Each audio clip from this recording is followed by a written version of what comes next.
I feel like champions are made when no one's watching. So you get your preparation in the off season. I'm very, very particular and anal about keeping the shop organized, clean.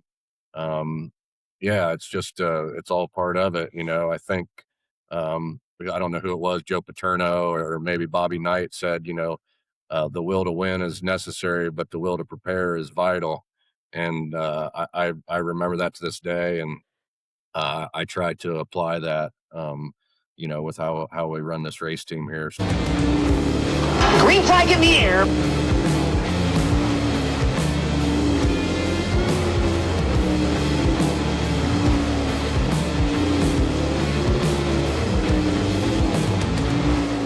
Hey everyone, welcome back to Hot Lap with Landman. Good to be back to a little bit of a regular schedule. We missed last week, but that was only 1 week, so we're getting better. And I've already got next week's guest lined up. So slowly, I'm basically done this week with my seasonal job. Things should get a little bit better, like I said, and we're just about there. So got a great guest on this week. Guy I've been trying to get on since earlier on this spring, but he's super busy too. Cody Jacobs, the crew chief of the Houston Speedway Big Game Motorsports car driven by David Gravel. He's going to come on with us, share a lot of stuff that people don't know about him, and I'm excited to have Cody on here too. So, got to put in my shameless plug for the week. If you get an opportunity, tell your friends about my show. Share my show if you can. Subscribe, follow, and just get it out any way you can. I'd sure appreciate that. It would help me get more information out to you folks too. So big week of racing coming up this weekend for the sprint cars. We've got the World of Outlaws 3 nights over in Michigan and Wisconsin. The high limit guys they were over at Red Cedar tonight, and they're going to be following it up over through Wisconsin, Minnesota, North Dakota, and then back down to Nebraska next week. The World of Outlaw late model, the dream is going on out at Eldora. I know they're going to have a huge field of cars out there too. So plenty for people to keep an eye on if the weather's no good or you don't have anything going on around your area. Check them all out. It's a big weekend of racing. So let's not wait around any longer. Let's get Cody in here, and I know it's going to be a fun one. Hey, everyone, great to have everybody back again. Like I said in my opener, we got Cody Jacobs on today, and Cody is one of the most successful crew chiefs that's out on the tour right now and overall. And we've been trying to get together for about 8 months now, too. Cody, I just appreciate you joining me here today. Absolutely, thanks for having me. I've been listening to your shows, and you've had some great guests on, and I'm happy to be on with you. And I'm happy to have you on. We've been, you kind of busted my balls back in Jackson, Minnesota last year about, hey, when are you going to have me on the show? And I was like, man, I don't know if I can have Cody on. He's pretty high strung, and his language gets a little crazy every now and then. But, I got to know you really good over the last 8 months too. And I'm excited to have you on because there's a lot of stuff to talk about too. So like I said, thanks for joining us. And I know you guys are busy getting ready here for a busy month of June. Yeah, absolutely. We're looking pretty good. We're pretty ahead of the schedule here as far as preparation goes. So, yeah, looking forward to the next month of racing for sure. When I called you last night to see if we could get this deal put together, you said you'd actually just gotten 3 motors in. And for anybody that knows the cost of sprint car motors these days, just getting 3 motors in is a big expense too. And I assume those are probably stuff that you've either gotten new motors ready to go or some stuff you've cycled through earlier in the year, getting those back from Morrison. And tell us just a little bit about the prep it takes, year round to keep these teams up and rolling. Yeah, we got 3 engines in. They were supposed to be delivered yesterday morning, and things kind of got backed up, and we didn't get them till late yesterday evening, so it kind of messed up my day yesterday. But yeah, three fresh Morrison engines. One that we're going to put in and run this weekend, and then another one that we put in the car that we ran in Knoxville in the spring.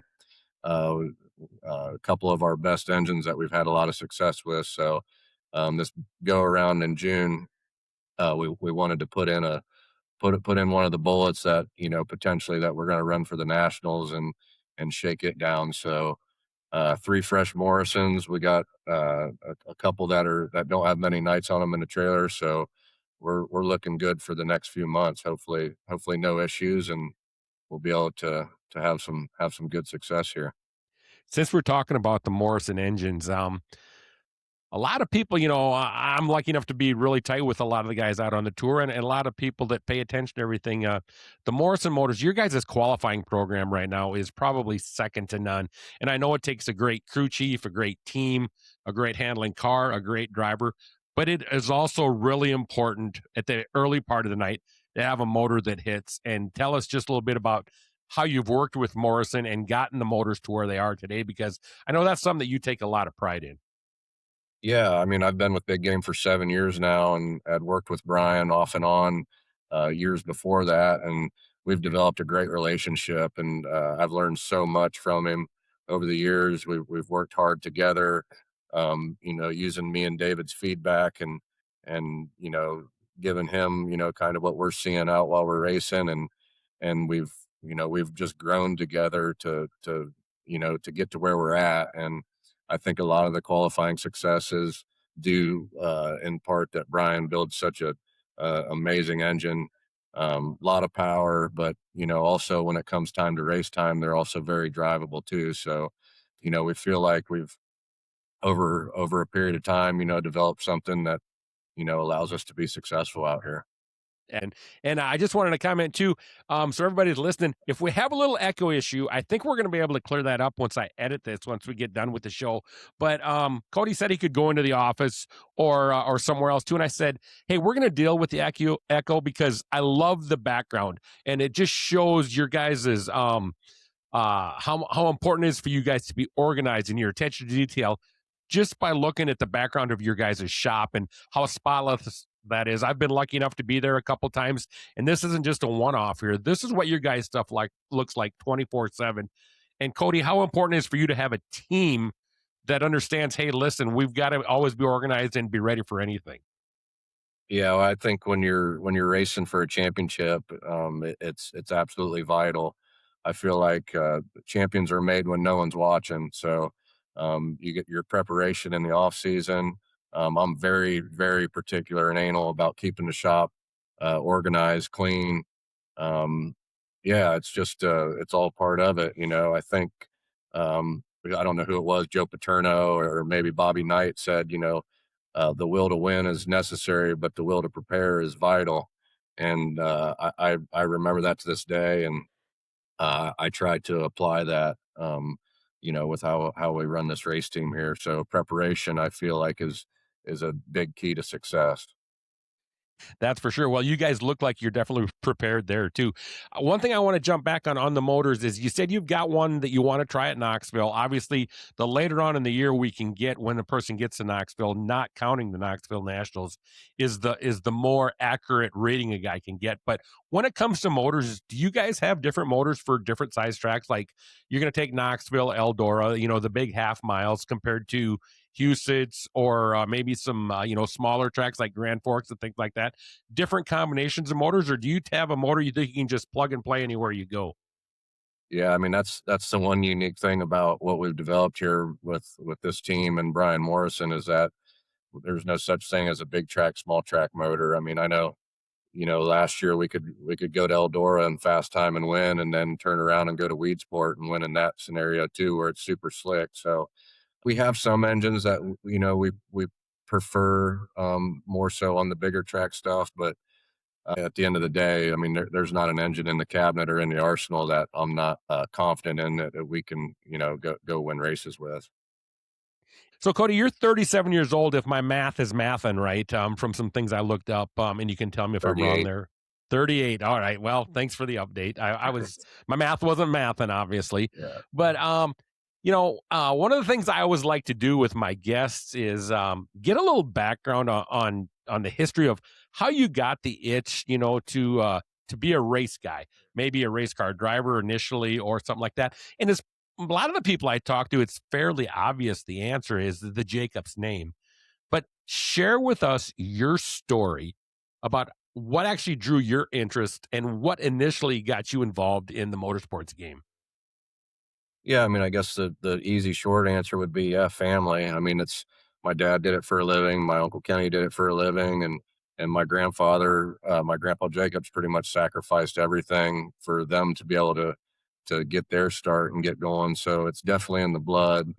I think originally, I probably had some hopes to maybe drive and go that route. But I've always been, intrigued by the mechanic side of it. I've always felt like I was a better mechanic than I was a driver. So yeah, I mean, the start was, just, I don't know, 12, 13 years old, just going in the pits with my dad and getting involved and just soaking up every little bit of information and, just being in there and listening to the conversations between drivers and mechanics and just you're just soaking up all that information like a sponge and one thing just led to another. I've always just enjoyed racing, just being around it. I've had real jobs, in high school and shortly after high school, mowing yards or hanging, stonemason work or working in the oil field. And I was never a clock in, clock out, 9 to 5 type of guy. It just wasn't my deal. So they always said in school, if you find something that you're doing that you really love, you never have to work a day in your life. And I feel like that's kind of how it's been with me in racing. That's a good thing to have too. Now, I like to do a little homework on all my people too, but correct me if I'm wrong. I think your actual first ever job in racing might have been as a flagman, a little 9, 10, 11 year old flagman. Yeah, that was my first love of the racing industry. I love flag, and I would go to the races when I was a little kid. I had my set of flags that I got from Ed Fredericks, who was the flagman at my great grandfather's track, Wayne County Speedway, and I would mimic every move that he made when I was a little kid. And when my dad was doing the All Stars and traveling around, I would set him up first row of the bleachers and flag, and that's what I really enjoyed doing. And last year I even got to flag a race here at Houston. I pestered them long enough that they let me get on the flag stand and flag the street stock feature last year at Houston. So maybe one day when I retire from working on them, I can go be a flagman again. That's one thing that I saw also was you actually got to flag. I think it was your and just so everybody's clear, Dean is your dad, Dean Jacobs. Kenny's your uncle, and that's correct, right? That's correct. Yep. Yeah. So, and Dean Jacobs was a great all-star racer, ran a lot of all-star outlaw races and the big races too.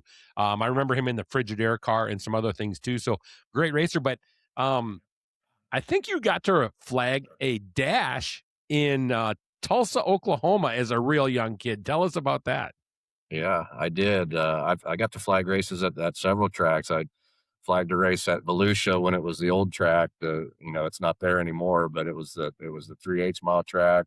Flagged several races at my home track, Wayne County Speedway, and yeah, they let me flag a dash race at Tulsa. And my dad probably tells the story better than I can, but I think he might have won the dash that night. I can't remember exactly, but yeah, there was several instances where the flagman would see that little kid down there, and I'd like to think I was pretty good at it. So there was a few times where I got the invite to come up, and that's the best seat in the house. I tell everybody, man, you're right in the action, especially some of these racetracks, the flag stand. You're right up in it. Yeah, the story your dad told was that you actually pulled the start back on the dash, waved it off, sent him green, and then had him re-rack and restack and do it again. I don't know if anyone was penalized, but talk about taking it seriously at 9, 10 years old. Yeah, like I said, I loved it. It was, I don't know, something about between the flagging and maybe a little bit of authority, or I don't know what it was, but I just I love flagging. So yeah, like I said, maybe one day, when I decide to stop working on it, maybe I can still stay involved and do something like that somewhere. That would definitely be cool. So you obviously spent some time with your dad, working on, I'd assume maybe tires, I don't know, things like that to get your start. Where did you actually hit the road? Not where, but when did you actually hit the road for the first time? And were you really young? Was it scary? Who'd you go out with? And tell us a little bit about that deal.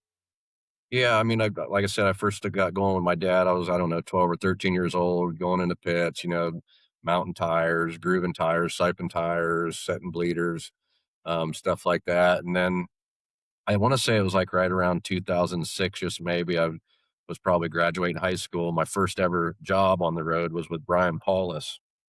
Um, I'm not sure. I think that was the year of the split, maybe where it was NST Outlaws. I'm not 100% sure on that, but I went out and worked with him for a year, and uh, I felt like I thought I was the crew chief, on that deal because when you're young, you think you know it all, and but yeah, that was really my first job on the road, and after that, I tried racing a little bit myself and came back home, helped a buddy, but I always ended up, finding something, on the road over the years to come.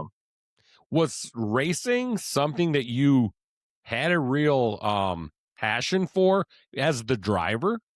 Or I mean, how many races would you say you ran, and what made you decide the helmet is not the position I want to be in with the sitting on my head? Yeah, I mean, at first, yeah, I wanted to drive. I wanted to try that out, and like I said, around that same time, after working with Brian, I was home, and my dad, had a car and an engine there, and I got to turn some laps in a 410. I'd say total I might have raced 30 times. Um, I guess the main reason for it even back then was just the cost. It was just so expensive, and my dad was still trying to race full time for a living, and so he was kind of in and out and gone doing that, and I was doing everything myself, with a buddy or two, building the cars and working on everything. But I think that time really allowed me to get heavily involved on the mechanic side, and learning and doing things on my own. So it just wasn't meant to be. But I would say the main reason was just the cost of everything. I knew early on, trying it, that it's going to take a lot of money to do this right, even back then. And I feel like if you're wanting to get to the level where you can maybe do it professionally or do it for a living, you can't cut any corners, and it just the cost of it just wasn't feasible for me. I saw a picture of you racing. Looked like you were number 27, and you have to correct me if I'm wrong there. But Yeah. why the number 27 for Cody Jacobs? Number 27 was my number in football all the way up until like my junior or senior year in high school.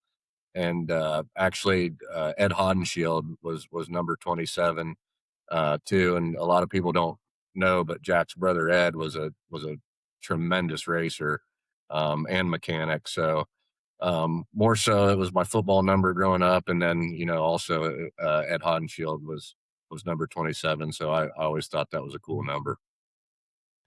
So you went back, tried racing, and realized that wasn't going to work. It's like, hey, I got to do something. Obviously, you must have got back with another team, maybe back on the road. What was that next move? And tell us how you got there and who it was with. Yeah, the next move, I would say, like I said, I came back home, raced a little bit, and then I think it was like around 2009 ish, maybe. Um, I got to go out on the road and work for Barry Jackson, and Danny Lasowski was driving the Casey General Store car. I jumped with them after the Nationals when they were out west, and finished that year, and then part of another year with them. And honestly, that was the year where the light bulb kind of went off, like, hey, I think I can come out here and do this and work on these things, and eventually maybe be able to make a living out of it. And um, I learned so much as a young kid. I was only 21 years old or something, and I learned so much from Barry Jackson, just listening to him communicate with Danny, just watching what he did, how he did things, his organization, his attention to detail. That year I was with him, he probably doesn't realize it now, and maybe he does, but I learned so much just off of being around Barry Jackson that has really helped me to get to where I'm at today. And Barry has calmed a lot in his days, but and no disrespect for either one of these two, but talk about hitting the road with a couple firecrackers in Barry Jackson and Danny Lasowski. I guarantee you there was never a night you had to wonder what was on their mind. There was definitely a couple nights where there were some fireworks. But and maybe that's where I get some of mine. I feel like I tell everybody all the time, like I feel like I was born in the wrong era. Like I'm an old school soul. A lot of them old mechanics, Barry, Kenny Woodruff, Robert Hubbard, Bonsai, like those old school guys, man, they were passionate and it was intense back then. And you probably miss a little bit of that today, but I think some of that rubbed off on me a little bit. But yeah, it was just it was cool to learn from some of them old school guys. You said that midway through the season, you guys you went off and did something else. Did you pick up a job with another team? You also stated you thought you might be thinking, "Hey, I might be able to do this." Tell us a little bit about that transition, not transaction. Yeah, well, I mean, those years of my life honestly were pretty wild. I mean, I was young and partying a lot and probably doing a lot of stuff I shouldn't have been doing back then. But yeah, I went home, helped a buddy of mine a little bit. Um, I had gotten rid of all most of my racing stuff, my equipment, but I still had an engine left over, an old Dash 12 engine that we built, and I ended up putting my engine in a buddy of mine's car and went and raced with him. And the first 3 races we raced together, I was working on it and he was driving it, and we won 2 out of 3 right out of the gate. So, um, a lot of fun memories then being young and like I said, wild, probably too wild at times, but, yeah, I just went home, bounced around, might have worked a few jobs. I know there was a point in time there where I would just kinda help whoever I thought, needed some help or whoever I thought could win some races and, just apply some things that I've learned or seen over the years. And yeah, one thing just kept leading to another. And, I think it was 12 or 13. Um, I actually helped Paulie McMahon on Book's car and Brian Grove's car. We were bouncing back and raced a bunch with him. It was just me and him. Bouncing between those 2 cars. So yeah, just kept working and trying to find opportunities at that point. I want to ask you about going out to. I want to say let me look here if I think I have it wrote down here. Yeah, Rolling Wheels, New York. You take Paul McMahon up there in Book's car. I think it's the first time you ever took Book's stuff up there. Something about you and neither you or Paul had a CDL. Yeah. How'd you get up there? Oh man, that was wild that year. Like I said, bouncing around with Paulie, and then yeah, that Rolling Wheels, New York. We were going up to run the Outlaw show. Neither one of us had a CDL to drive. We got uh, Boot found this guy to drive the truck up there for us, and that's when we met, or I met Danny Massey. It was one of his buddies, and they got the rig up there, and I remember it was just me and Paul and this guy we'd never met before, driving us up there to race. And I had a suitcase full of shocks, Bilstein shocks that I got from Keith Berner there. I was working real hard on some shock stuff, and we actually were fortunate. That was my first ever Outlaw win, and Paul knows, I'm sure, what year it was, 12 or 13. 12. I looked it up. Yeah, it's 12.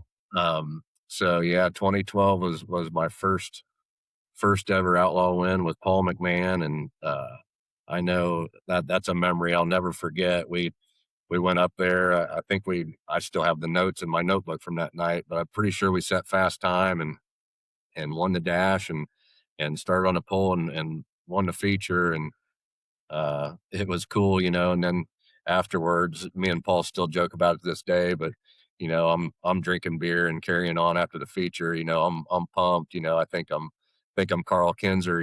Just won an Outlaw feature. That was pretty badass, and I'm drinking and carrying on. And the way Book's trailer was set up, we had a little toolbox, on rollers, and you had to roll it in the trailer, and there was 2 little eye hooks. You had to run a strap around it to keep that thing steady. Well, we rolled it in the trailer, but none of us forgot to strap it down, and we're driving home, and uh, the one dude that was following us, he calls him up, says, "You guys just hit a toolbox." We're like, "What the hell is he talking about, toolbox?" And we looked out the side mirror there, and the door's swinging open. Well, that toolbox shimmied over there and knocked the handle open and flew out. And we kicked it, the trailer hit it, knocked it into the guardrail and everything. We stopped, pulled over. We went back and got it, and it scuffed it up a little bit, but we didn't lose a tool. We got everything back in the trailer and made it back to Books. But that was Bookie's just toolbox had road rash. Is that what you're saying? yeah. Bookie's toolbox had road rash. We called him up. He was all laid up from an excavating accident. He flipped up some concrete and broke his foot, and he was all hopped up on pain meds. And we called him and told him what happened. And he's, "I don't care, guys. You guys won the race. That's all I care about." So, but yeah, just a funny little side story there from my first Outlaw win. It was a little bit of a catastrophe on the ride home, but it all worked out. Yeah, that's funny. I've never heard that one, but McMahon did a good job of keeping that one under wraps for you. Yeah, we still joke about it to this day. I had a lot of fun with Paul, and he's another driver. I was so fortunate to be around such good drivers and good mechanics at a young age, and I really feel like that's helped kind of mold me into what I am now. And Lasowski and McMahon, and I had great years with Tim Schaeffer. Just and the different mechanics, being around Barry and Bonds and Hubbard and a lot of them guys were at such a young age. Just I was super lucky. You mentioned that Pete Grove had a car that year and that Book and I think if I remember right now too, because I just starting to remember a little bit myself. Paul was jumping back and forth between the two cars and you were jumping with him. Is that what you said? Yep. Yeah, it was a Brian Grove, actually Pete's brother, Okay. Brian Grove, and Book, and we would come and do the All-Star stuff with Brian Grove, and then, we would go to Book's when the All-Stars weren't racing and run.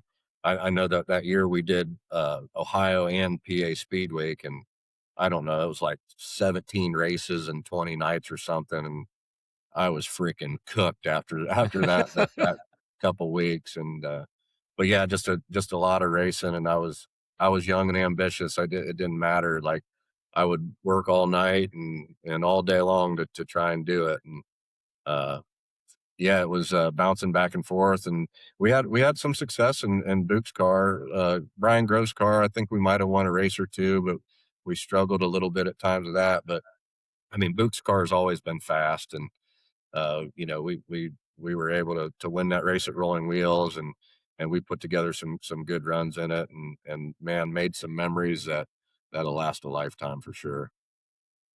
Trey Jacobs is your younger brother, is that correct? Yes, yep, my And only brother. yeah, okay. And he has done some racing also. I just remember hearing his name. Was there ever a time where you and your brother went racing and you were the mechanic and he was the driver? No, we would probably kill each other, honestly. Uh, no, he kind of got a little bit late start, I would say, driving. I would say it was probably late 20s. He's 4 years younger than me, so he's 34. So I want to say he was late 20s, early 30s by the time he got his start. And I had been traveling and kind of doing my own thing, but my dad doesn't race full time anymore, so my dad he has a car and a motor, and was able to take him racing and stuff. So I let them two fight at the racetrack. I can't, I don't, I don't know. I worked with I worked with my cousin Lee for a couple years, and it's hard to race with family. But yeah, he's smart though. Trey's got a full time job, and he's got a wife and a little daughter now, and he doesn't do it for a living, so he's smart that way. And he does what they can with what they got. And Lee Jacobs in the 81 car, you said you did do a few races with him. Yeah, well, I did 2 seasons with him. I did, 2014 and 2015. Had some great years, a couple years with him. He, never won an all-star race, and then, in 2014, he won his first All-Star race at Lernerville Speedway, and beat some good cars. And we actually bought the first car that they got for that team was a car off of Donnie at TSR. They bought a used roller off Jimmy Carr, and we put it together and went and did some all-star races and raced around the region and had a great 2014. Won that all-star race. I don't know how we ran second to Dale Blaney. I don't know how many times. Um, and made the Knoxville Nationals in 2014 was the first time Lee had made the Knoxville Nationals. So running pretty good in 2014 and 2015, and then after that 2016, I got linked up with Danny Holtgraver and Pete Grove's Blue 70 car, and did the All Stars in 2016. But yeah, Lee, we still get along great. Like I said, it's hard to work with family racing, but he kind of didn't really. It was just fun for him, and it was fun for me too. But I wanted to take it to the next level, and I chose after that to try and seek something different, and maybe do it a little more professionally than what he was wanting to do. Yeah, was that when you got together with the 49 X team? That was the oh, what's his last name?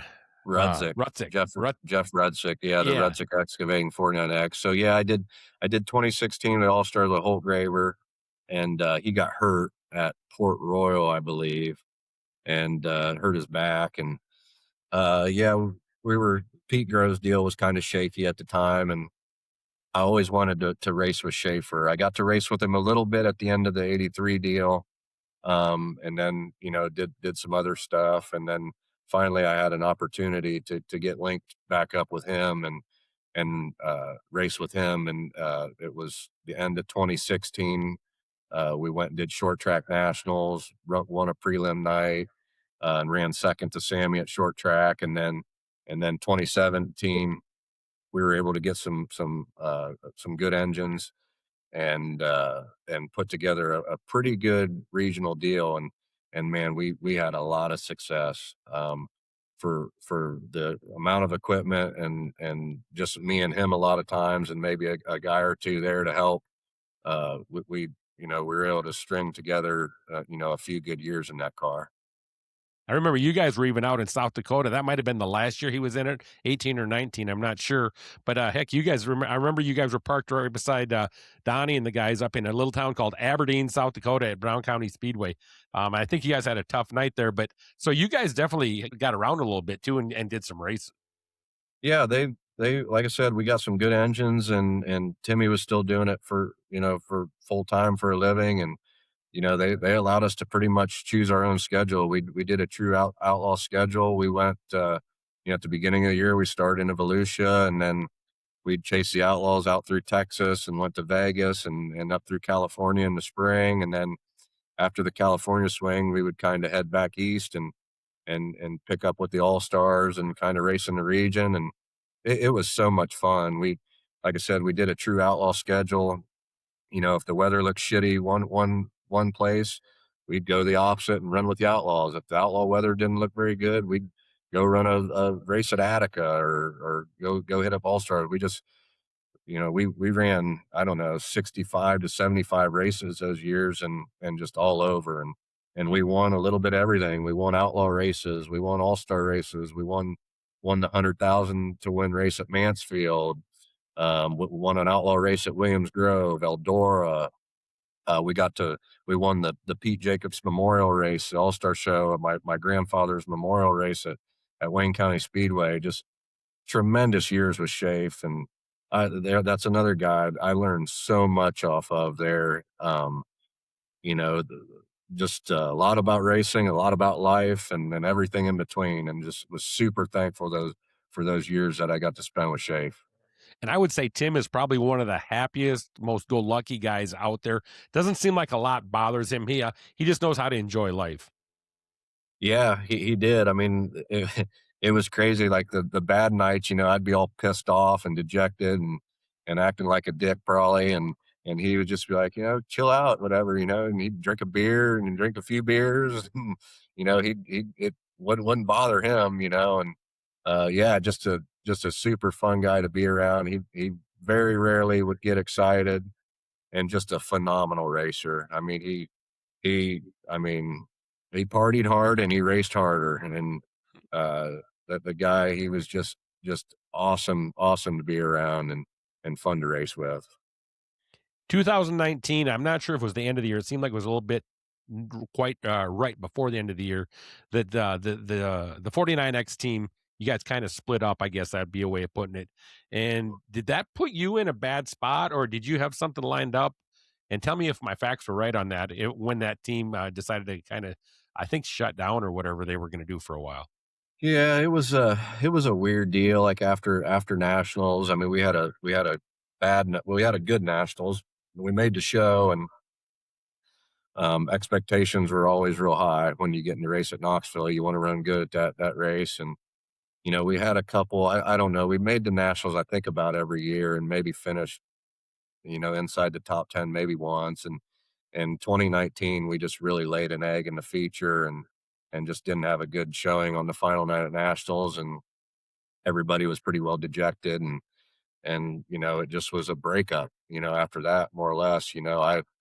I kind of wanted to do something different, and Rudsick and them guys, they wanted to maybe look at something different. And yeah, I uh I went home, and I didn't have anything lined up, and that was after nationals. And I had a Ford Expedition that I bought off one of my dad's buddies for like $1,500, and I was hauling Amish around home What's to that to mean? to make a buck. Well, Amish can't drive, so they need rides. So Oh, so you're an uh, Uber. yeah, I was an Amish Uber, you could say. Okay. And I was doing that for cash money, and just kind of running around. Did that into November and December, and then I think it was December of 2019 is when I got the call from Todd Quering uh, to giving me an opportunity to come, lead the ship of the Big Game Motorsports team. Tell me about your reaction to that call. Was it something that you maybe had heard there was a little rumor coming, or to catch you completely off guard? Tell me about the phone call a little bit. That's interesting. No, it did catch me off guard a little bit. I believe Madsen called me and kind of give me the heads up like before it happened, and I was like, "Holy shit!" This finally this might be the break that I need to put out or swim type of deal. Yeah, I just got done. I remember dropping off an Amish man, and I got this phone call from a Minnesota number, and I just whipped it in the gas station and put her in park. And yeah, it was Todd, and they wanted to set up a deal to fly out to Minnesota, and check the shop out, and go over and see if this was something I'd be willing to take on. And yeah, just lined up everything, flew out, went and seen the shop. um, I was like super overwhelmed. They had so much shit in the shop that, like, all the cars lined up, and shit was kind of scattered everywhere, and they were all different cars. And I would just remembered that like overwhelming feeling of like, how in the heck am I going to get all this stuff ready to go to Volusia in February? I mean, it was literally the middle of December. And yeah, we came up with a deal, agreed on a deal. I flew home for Christmas, and after the first of the year, I flew back out, and it was wide open after that to try and get ready for the 2020 season with Kerry Madsen. And Kerry was in Australia racing, so um, it Did you have was any crew guys at the time, or did you have to hire a crew too, or were there some guys in place already? there. They had one guy in place, Tony Barkman. I don't know if you remember Tony.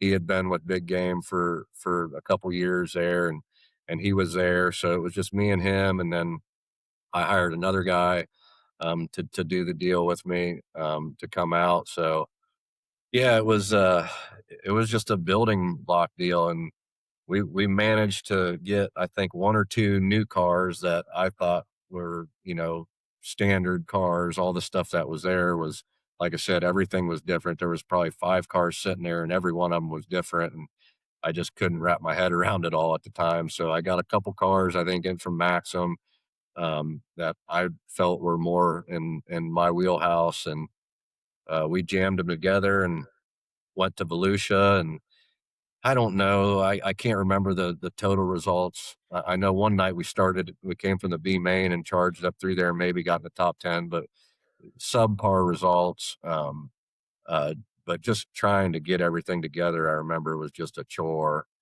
And we went back to the shop after Volusia, and we were on our way to Texas to run with the Outlaws, and that's when the whole COVID um, pandemic went down. And I think we got like 30 minutes from the racetrack we were supposed to be at when it felt like the world shut down.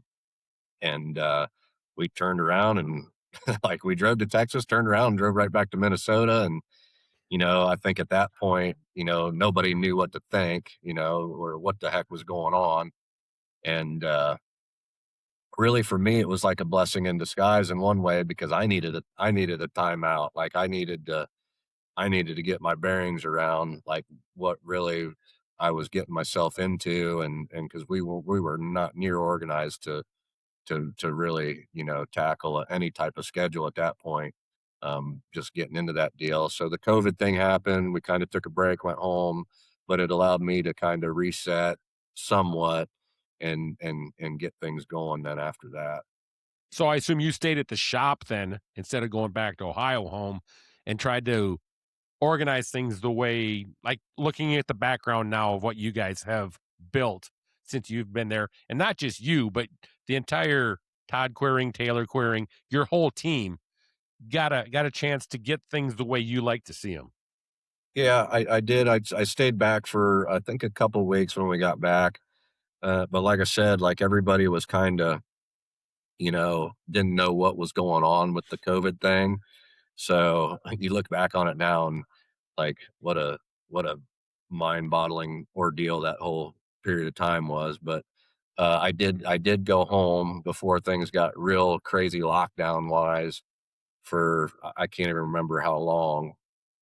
Um, and then when things started to settle a little bit, flew back out, and there was a race in South Dakota that McCarl put on, and I can't remember like what point in time during the during the pandemic that was, but uh, we ran that race, and the whole 2020 year was just like it was. I feel bad for Kerry, like looking at it now, like here I am, the new guy trying to lead the ship, and don't really have a solid foundation yet. We're trying to build, and then the pandemic hits, and like it just kind of we probably really didn't give him a fair shake, for the first year at it. But sometimes that's just the way life works in the racing deal. But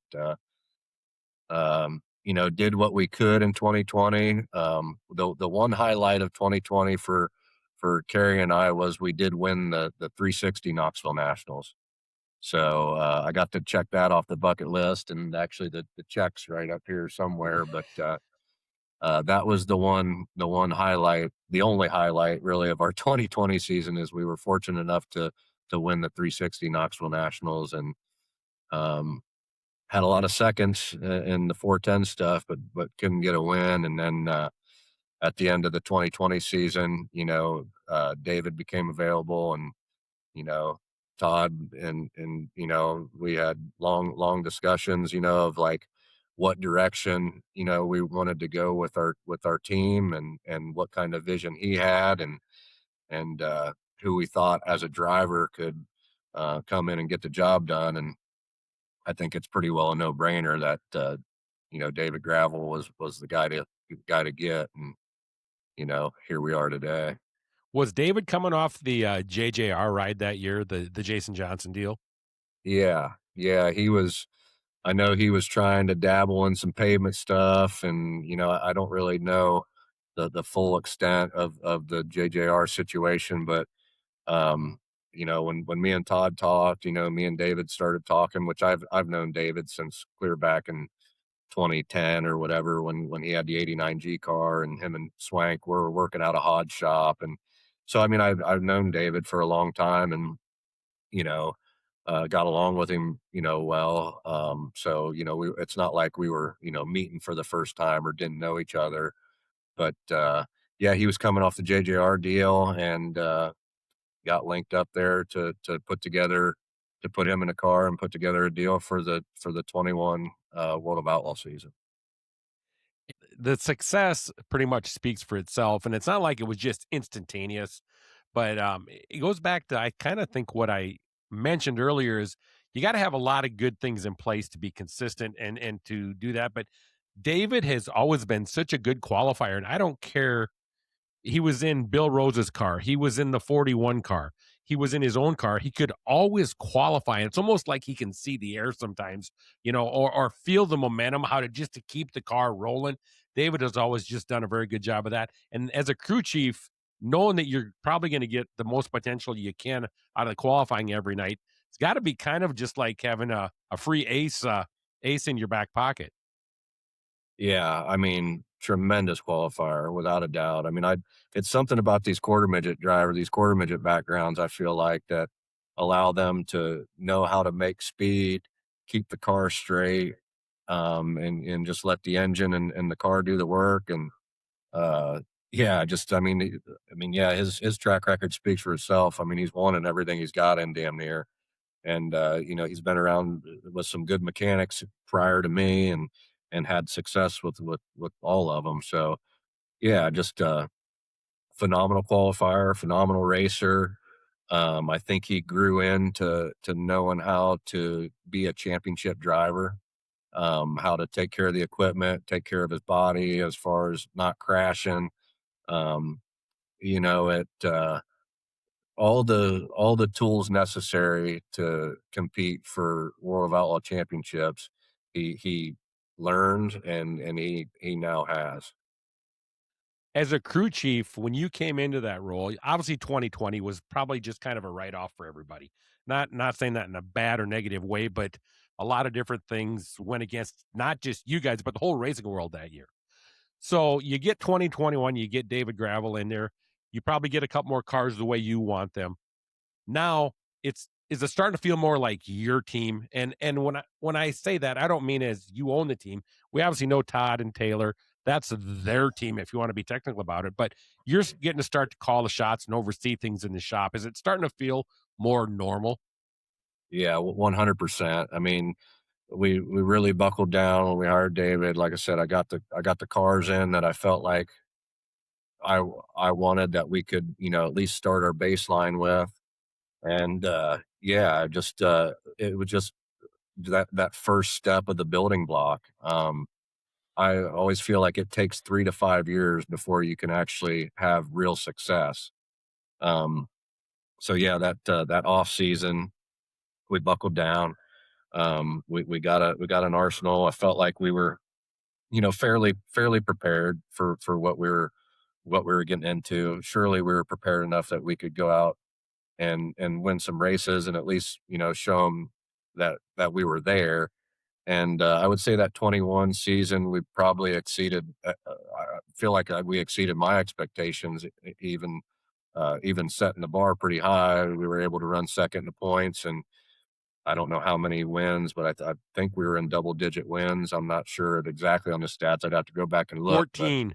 14. 14, Yep. 14 wins. So yeah, I mean, we won some races. We finished second in points to Brad, and I think that was the kickoff. Like, okay, now we got something to work with here. We can just, like I said, that was the first building block. And let's keep building this deal together from there. So yeah, 21 was a great first year together on the Outlaw Tour. And every year the expectations probably get higher and higher. And they always say you got to lose a championship in order to win one. It's an old cliche. You don't necessarily have to do that, but it definitely gives you that extra drive, to be so close. And you guys 2 years and then you finally get it done. And now you've snapped two of them in a row off, and you're leading that third one. Well, it's got to be a great sense of accomplishment for the whole organization. Yeah, it is. I mean, it's huge. I think uh, 22 and 23 were just like I keep saying, just another building block of deal. Like Brad was so established at KKR with a team that like knew the ins and outs and were so well prepared, and that's something they built over time. And I think a lot of people don't understand the amount of time it takes to build your program to be at that level, and be prepared to go and win these championships. And I mean, everything from, your preparation in the trailer at the shop, the work area stuff, um, just knowing the ins and outs of the grind, and all that takes times. Like I said, 3 to 5 years. If you got your shit together, 3 to 5 years is the duration, and you're not guaranteed that you're going to win championships in 3 to 5 years. That's how tough it is. But at least you can give yourself a legitimate shot, and that's about what it took us. The first 3 years were just building and trying to get our program to match the programs of what Donnie had and what Brad had, and Steve Kinzer back in the day, and the few years that Jason Myers had. Just constantly building our program, and it's gratifying. I feel like we're still building. You're still learning, you're still building. You got to keep working at it if you want to stay on top. You can't just get to the top and take her easy. You gotta keep building and keep learning. So that's where we're at. You guys, you're sitting in your shop right now, which is in Brandon, South Dakota, right on the hilltop, right off of turns 3 and 4 of Houston Speedway. But like you said, you started in Minnesota, and Todd was able to give you guys the resources and get you guys that beautiful shop and office building over there at Houston Speedway. Talk about the transition from moving in Minnesota to Sioux Falls. Does it change anything, logistics for you guys, travel wise, being able to get parts shipped in easier, anything like that? What was that Yeah. change like? Oh man, it's made it a whole heck of a lot easier. Just everything from, I mean, the airport's 15 minutes up the road. Um, Way more resources. Our location in Minnesota was a little bitty town, which, with nothing against it. I mean, I was born and raised in a small town, so it had that small town country feeling, but it was just, you felt like you were a million miles from anything, and it got real lonely in the wintertime. And this facility Todd built here is just state of the art. I mean, we got living quarters in the shop. There's, Sioux Falls has so many things to do and eat, and we're right here at the racetrack. It's just been tremendous, and um, just very fortunate for Todd to give us these resources, and give us everything we need to be successful here. I really feel like I couldn't have it any better. Just for people that might not know, most people are familiar with Huset's, but Brandon, where the shop's located, Huset's, is basically a suburb of Sioux Falls. It's about 6, 7 miles apart, and you're in the heart of Sioux Falls. So it's pretty much the same that way, too. So, um, Yeah. the other thing you said, it can get kind of lonely. And I wanted to talk to you a little bit about your family, your personal family. And I know you have a long time girlfriend of 10 years now, 12 years, I would say, probably now, since I read the article back in Yeah. Ohio. And you got to correct me, still your girlfriend? Absolutely. Yep. She's Yeah. she's been with me. She got right around 2013 or 14 when I was at home working on lease deals where I met her, and I she didn't know much about the racing deal, and I kind of forewarned her that, man, this is a little bit different way that I live here. One minute I might be here, and the next minute I might be, you know, 5 states over racing, and I'm real in and out. And she's been a trooper through it all, and I'm real lucky that she supports me.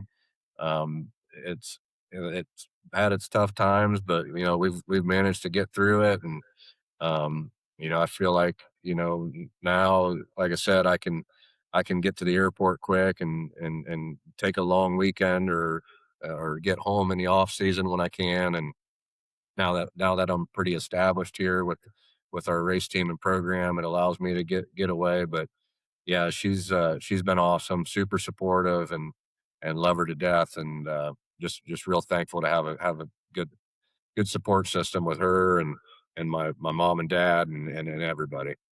And that's the point I wanted to make was people I think a lot of people that understand sprint car racing understand the sacrifice that the crew guys make, but the casual fans, a lot of them sometimes think you just roll in and drop the door and go race, whereas it's a 24/7 job, especially this time of the year, to have that person that you can lean on and trust with your whole heart, even if it's at 3 in the morning, is so important to keep you guys rolling up and down the road. That's the reason I brought that up.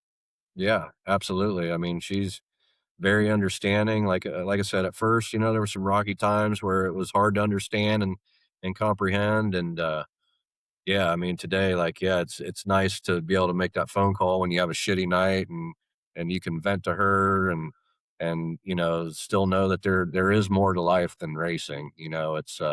It's nice to have people in your circle that understand that and we can do other things. When I'm at home, like I try to ignore racing as much as I can possible and just, really put my attention and focus to her because she deserves it. And she sacrifices a lot too for me doing this stuff. So I feel like it's my job to, give her that attention when I'm with her. Yeah. So kudos to Cody, right? Cody with a T though, not a That's D. right. That's right. Yeah. So, all right. One other thing I wanted to bring up is a lot of the outlaw people like know these things. I always feel like I'm telling people they stuff they don't know, but for those that don't realize it, a lot of the outlaw teams I've noticed have travel buddies. You see Buddy and Garrett and those guys, their trucks and trailers rolling up and down the road. You see Jason Sides and Donnie's guys rolling up and down the road together a lot. And you see the Houston Speedway number 2 car and Kyle Ripper with the 18 of Sheldon Hodenschild rolling up and down the road together. Explain to me or tell us a little bit about what it's like to have almost like a travel partner or somebody you can lean on a little bit, or maybe not lean on, but you just have that camaraderie night in and night out. Yeah, I think it gets, like I said, it gets lonely out here if you don't, and me and Sheldon and Ripper, and David, we go way back. Like, I mean, from the All-Star days and, working in Hodge shop with Sheldon. And I mean, me and Sheldon basically grew up together and, we're about as tight as family. So, um, it's awesome to have them guys to laugh with, joke with, race with. I mean, I'm sure we both want to beat each other, just as bad as the next guy, but to have that, to have the buddies that you grew up doing this stuff with out here, I feel like we've both taken kind of the same paths, between me and Ripper. Um, and Sheldon and David the same too. So it's just awesome to have them guys and very thankful for our friendship. Well, and the other thing I want people to realize is that Cody Jacobs and Todd and you guys aren't all about yourselves. And the one thing that there's a couple things that come to mind. First of all, I know that Sheldon and the KCP team switched things over a little bit this year. They've got the Maxim cars, they've got the Morrison motors, and a lot of the things similar to what you guys do. And to me, that shows that you're not scared of the competition. Sometimes it's nice to kind of help each other out a little bit. And I think it's kudos to you guys, and it shows the amount of respect that I think you guys have earned from some of the other teams out there with just how good your program is. I mean, KCP had Morrison engines before our deal, and then they had Maxims. I mean, we don't like me and Ripper. We really don't talk too much racing stuff, little bits here and there of questions. But yeah, I mean, I guess you know if we can set the standard and people are wanting to maybe get the same sort of things that we got and try and apply it to their package, that I mean, that's pretty gratifying. I guess it means you're doing something right. But at the end of the day, I mean, I always feel like you can give somebody the handbook. It's about executing and it's about building your program, up to a certain level to be able to compete night in and night out. And those guys, I think over time, it's their first deal. Ripper's first year back with that team, and Sheldon's first year there. So I think over time, they're going to be, they're going to be right up there battling with us, here eventually too. So Yeah, absolutely. The other thing I wanted to talk to you about real quick too was last year, you guys, it was a great story, but people don't know the whole story. Donnie and the TSR team decided to go different route, and Don was basically left without a ride. And we were in the process of trying to find something for Don when I don't remember if you reached out to somebody, but I know that it was your idea of all people to say, "Hey, let's put Don in a car for the next 7 races." I know that you had to run it by Todd, of course, and all those things, but and the condition was you got a car and a motor, and it was everything was up front, but for you guys to say, "Hey, let's help this guy out," um, that it just shows you how close the camaraderie is amongst the competitors out there on a everyday basis, and what makes something like that even go through your mind? Let's help these guys out. Well, I mean, when that deal happened or whatever, I mean, Taylor and I talked, we just first we just thought, would it be feasible? Or would we be able to do it? And we had a car sitting here, and we could probably make it work. I mean, looking back on it now, I probably would have done a few things maybe a little bit differently and not made it so. I don't know. I guess like it was a little bit chaotic and put together last minute, and I feel like we might have went overkill on some stuff to really make it work right. But yeah, I mean, I guess to help Dawn out, and then obviously, anytime you got a chance to race with somebody that's won, that many championships, and he's someone that I feel like every driver would want to strive to be. It was an opportunity for us to learn a little bit of something as well. And unfortunately, it was short lived. In order for us to make those 7 races work, the one thing we couldn't do was crash or blow an engine. And unfortunately, the first night he got tangled up at Ogilvy, and it kind of cut the deal short a little bit. And I feel like we probably could have forced it and kept things going for that 7 races, but I wasn't going to take away from our championship. Contention. I didn't want to be that guy to ruin a championship because we forced together a 7 race deal. And I got all the respect in the world for Donnie Schatz and what he's accomplished in a race car. And tremendous driver to be able to win that many nationals and win that many championships. It takes a special talent. It takes a special mindset. And like I said, anytime you get the chance to race with someone like that, maybe he could learn something from us, and hopefully, maybe we could. Obviously, you should be able to learn something from somebody like him too. Yeah, and that's like the one myth I just wanted to dispel to a lot of people because the internet can be a violent place sometimes too, and everybody says, well, everybody knows that the big game team has all these cars and motors. What they don't understand is there's still a lot of the season left, and all of a sudden a guy hurts a couple cars or a couple motors, and then you've got this other car out there too. The deal was one car, one motor, and there was never any hard feelings with Don or you guys. It was, hey, unfortunately, Don doesn't ever crash. That just like your guy, David. Right. They don't ever crash. So it was like the perfect storm, and this one's over. So when you got to carry the car back into the trail at the end of the night, you know that deal's probably over. So Yeah. I mean, yeah, like you said, Donnie never's crashed. So I mean, it just wasn't meant to be. I mean, and a lot of people don't understand too. Like, I mean, just this. It's not as simple as just taking the guy's seat and putting it in a car. I mean, hell, these cars were built for David Gravel, and David Gravel's 5'5", 160, 170 pounds, and Donnie Schatz is probably 6 foot, 200 and some pounds, and he runs a carbon seat, and David runs a Butler belt seat. So it's not just a plug and play type of deal. And we made it work with what we had for that one car, and it just like I said, it just wasn't meant to be. But yeah, I hope absolutely no hard feelings on our end at all. I mean, it's so rare for Donnie to crash. I would have loved to, been able to do those 7 races because, I think we might have been able to get him going pretty decent. You never know. And I guess we'll never know now, Yeah. but yeah, it is what it is. And, I wish Don all the best with his new endeavor with Barry Jackson, who, like I said before, I learned so much from. And, um, Barry's badass, and I know Donnie is too. So, um, hopefully they don't get too good, and there'll probably be something we'll have to worry about here in the next year or so. But yeah, no, it's all good.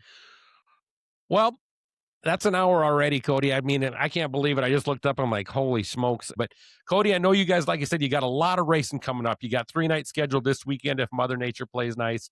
Turn around and go to Knoxville, and you're right in your backyard for 4 nights for the High Banks. And so getting motors ready and taking just a few minutes out of your busy schedule to sit in with me, I just really appreciate it. And for you opening up so much, it was a lot of cool information. Absolutely, Lanny. It's always good to talk to you, and always good to see you at the racetrack. And I appreciate you having me on. Yeah, no problem. So, everyone, Cody Jacobs, thanks again, Cody. We will see you down the road. Take care. All right, everyone. So that's Cody Jacobs, and great stuff from Cody. So I learned a lot of stuff about Cody I didn't know about, and quite a character. Really happy he shared that stuff with us. Thanks again, gang, for tuning in. Enjoy all the support I get from you. If you happen to see me at one of the racetracks you're around, give me a shout. Holler at me. Love to put faces with the names of the people that are following and supporting me. And it's always cool to see some of the people out there that you're not aware of until you come and grab me. So I'm going to be at all three of the Outlaw shows with if Mother Nature takes care of us this week. So you know where to find me at the 15 car. Like I always say, if you can give me a share, give me a like, give me a follow, tell your friends about me. That'd be great. Look forward to seeing you guys next week. Thanks for tuning in. See ya.